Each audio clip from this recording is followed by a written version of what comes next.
You've got that idea, right? The one that just won't quit. Hmm. Maybe you're even a few steps in, building, testing. Yeah, getting it off the ground. But the question that always hangs in the air is, what really makes a venture stick? Or what makes it fall apart. Exactly. Today, we're not just high-fiving success stories. We're taking a hard look at the flip side, the startups that didn't make it. And trying to pull out the crucial lessons learned from them. Think of it as getting the roadmap of the potholes to avoid on your own journey. What's fascinating is how much we can actually learn by examining these setbacks. Definitely. For this deep dive, we've got a really insightful collection of sources.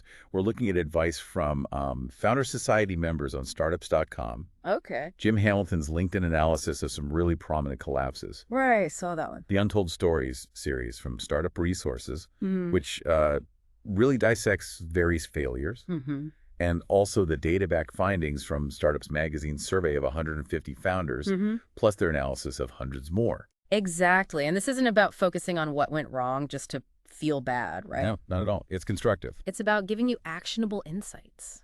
By understanding where others have, stumbled, you can navigate the landscape with a clearer view and hopefully boost your odds of building something truly resilient. Yeah, we're going to highlight the patterns, those recurring themes. The aha. Moments. Exactly. Those moments that can really inform your decisions no matter where you are in the process, whether just starting or scaling up. So if we connect this to the bigger picture, our goal today is to really distill the essential wisdom from these stories. Stories of ventures that, well, didn't quite achieve their initial vision. We want to give you a shortcut kind of Yeah. to grasping the core factors that can either propel a startup forward. Or, unfortunately, lead to its downfall. All right, let's jump straight in then. One of the clearest themes that emerges from, well, all of this Yeah. is the absolute necessity of deeply understanding your market. And whether you're actually offering something people genuinely value. Right. Does anyone actually want this? This really boils down to, are you solving a real problem for a specific group of people? Mm-hmm. The examples we have really drive this point home. Consider City Search. Remember them? Vaguely, yeah. From startups.com. That's one. They were the dominant local search engine, huge market leader, Okay. but they became complacent, stopped innovating, Fatal mistake. and then Yelp came along and just filled that gap. Yeah. It's a stark reminder, Yeah. Even market leaders can't afford to stand still. Right.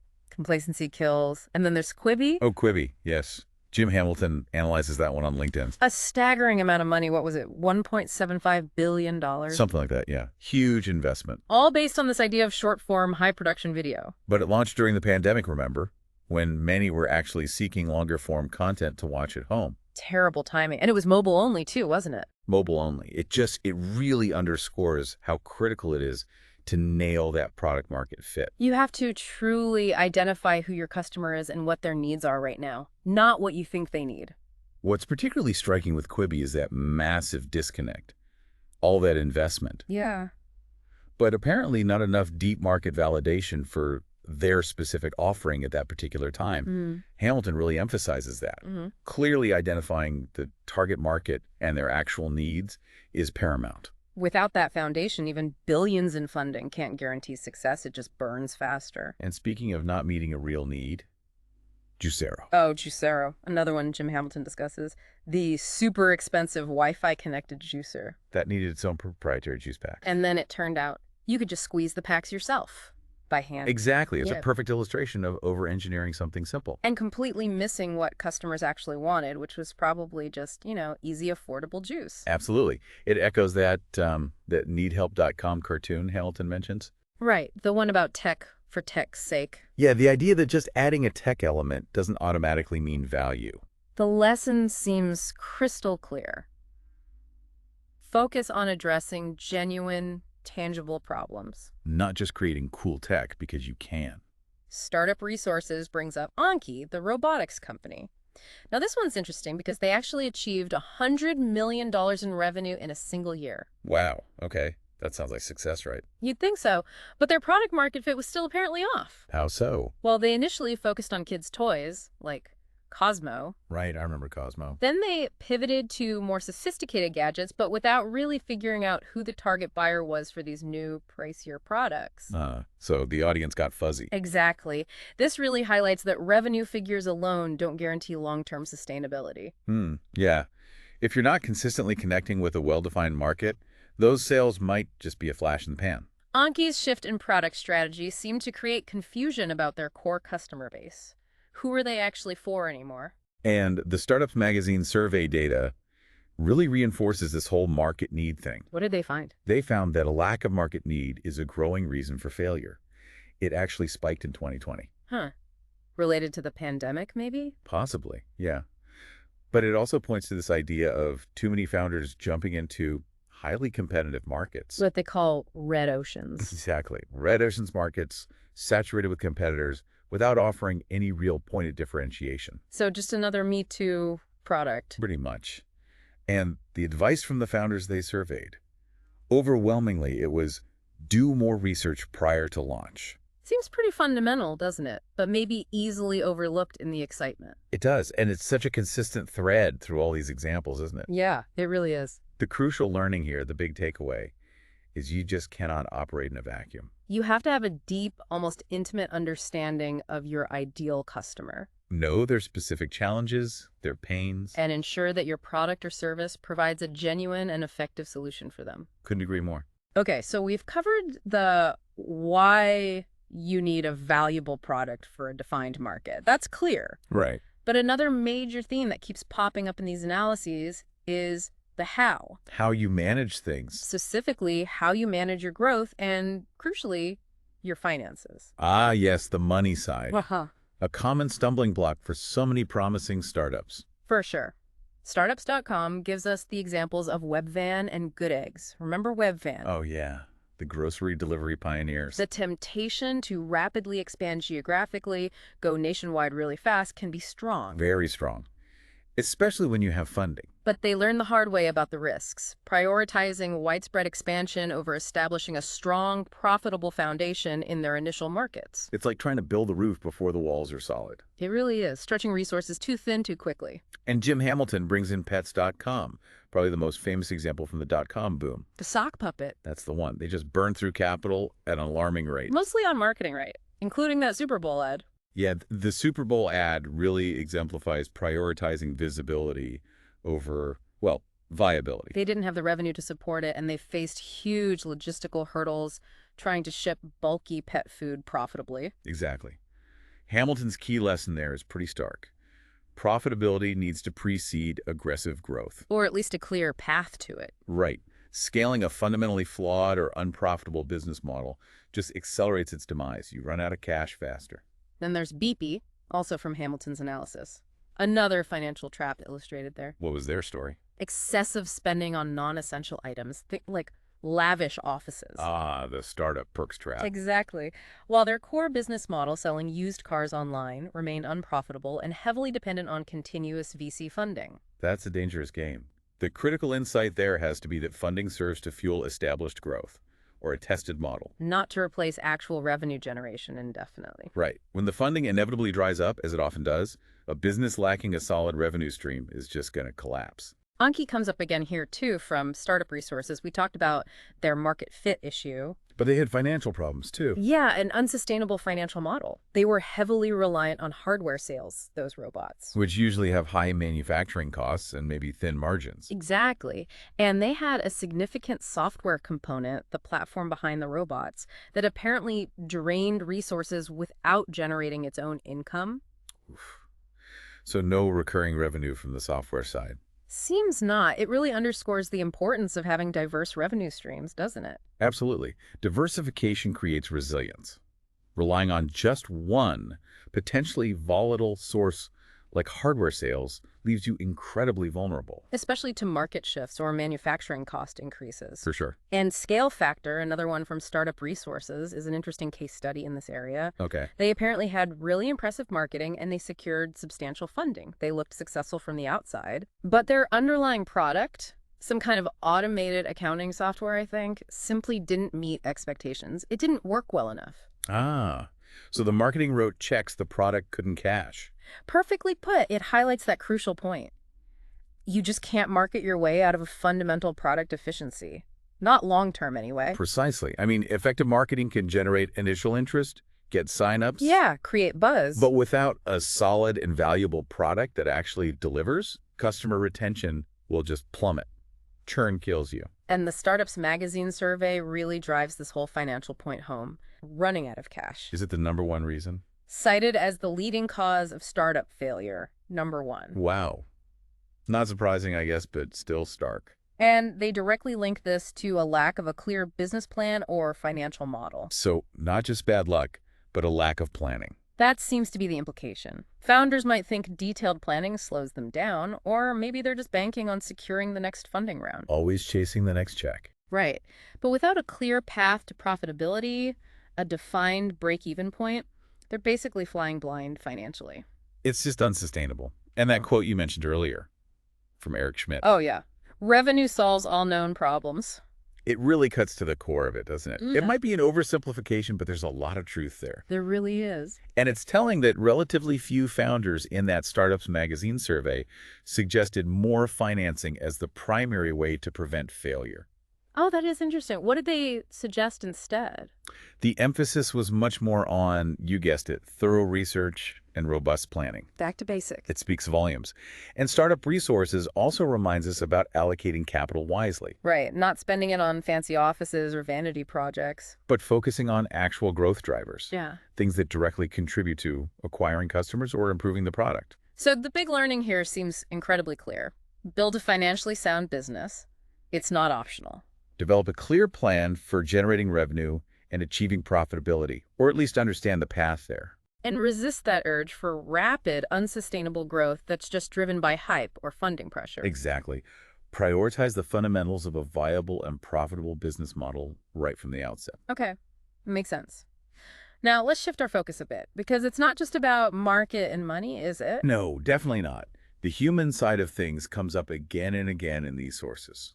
The team you build, the egos involved, your ability or inability to adapt. These are absolutely critical factors. This is where the less tangible aspects, the softer stuff maybe, really come into play. And they can be just as decisive. Startup Resources shares the story of Zenefits. They experienced incredibly rapid growth, hypergrowth even. Which sounds good on the surface. But it unfortunately led to some serious issues, like really lax hiring practices. Cutting corners to fill seats quickly. Seems like it. Which led to regulatory violations and apparently a pretty toxic company culture. Ouch. That highlights the dangers of scaling too fast at an unsustainable pace, without the right people and infrastructure keeping up. It's a powerful reminder that growth isn't always positive if it's not managed effectively. You can grow yourself into the ground. And building a strong, capable team, especially during those periods of rapid expansion, is just essential. You really can't afford to make significant hiring mistakes then. The cracks show faster. Right. They contrast this with, interestingly, a company called Beaches of Normandy, a WWII tour company. Huh. What's the connection? Their success is attributed largely to having a strong, deeply customer-focused team, people who really cared. That comparison really illustrates the point, doesn't it? A dedicated, skilled team that's aligned with your company's values is just an invaluable asset. Absolutely. Then there's the ego factor. Ah, yes. Startups.com gives us the classic example of Western Union. The telegraph giant. Yeah. Their president's ego, his refusal to see the potential, prevented them from acquiring the patent for the telephone from Alexander Graham Bell. Wow. Talk about a missed opportunity. For a reported $100,000. It's a sobering reminder, isn't it? Ego can literally blind you to transformative opportunities. Maintaining an open mind to new ideas, even if they challenge your current business or didn't originate with you, is just crucial. Especially for long-term success, or even survival. And BlackBerry, that's another big one, detailed by Startup Resources, a prime example of failing to innovate and adapt. They really owned the smartphone market for a while there. They did, but they missed that crucial shift to touchscreen technology. And the rise of apps, the whole ecosystem model. Right. And they remained too focused, perhaps arrogantly so, on the enterprise market, their corporate clients. While largely ignoring the massive wave of individual consumers flocking to iPhones and Android, The technology landscape is just constantly shifting. It's relentless. standing still is basically moving backward. You have to be continuously looking ahead, anticipating changes, and adapting your strategies. You need to react to customer needs and competitive pressures. And speaking of adapting, or rather not adapting, Kodak and Blockbuster, Oh, the classic duo, also highlighted by Startup Resources textbook cases. of resisting necessary change, even when the writing was clearly on the wall. They saw the disruption coming: digital photography for Kodak, online streaming, and rentals for Blockbuster. But they failed to pivot decisively away from their established but dying business models. Film for Kodak, physical stores for Blockbuster. Their stories really underscore the critical need to embrace change.